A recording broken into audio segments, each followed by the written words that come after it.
I've known you for years, and there's actually some wrestling questions I've always wanted to ask you that I've never asked you. Sure. How did you not get sued by Nirvana for your entrance theme?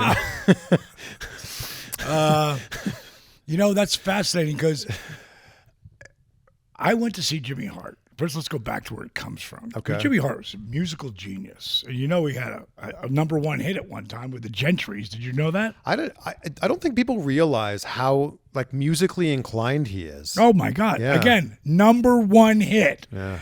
So what? It was a one-hit wonder. He was number one when it meant something, like when they got paid and shit, you know? Yeah. But I went down to Florida. And he said, so what music do you like? I said, right now I'm listening to Nirvana. I really like them. I think they're the sound of the 90s.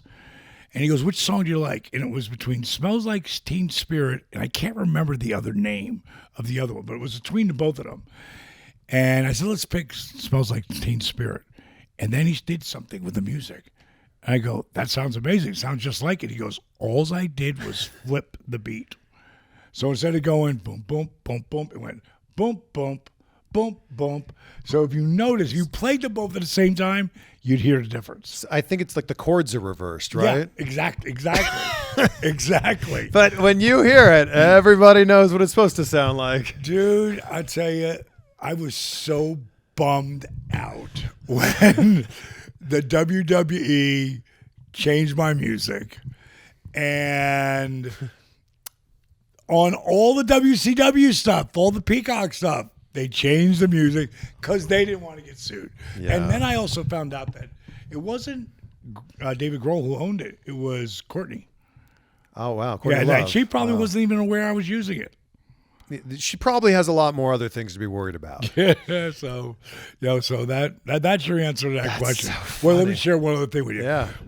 Do you remember when I did the angle with Raven and I was on MTV? Of course, yeah. David Grohl was sitting right next to me and his drummer, and when Raven hit me... Wait, Dave Grohl was the drummer in that's Nirvana, right. yeah. Right.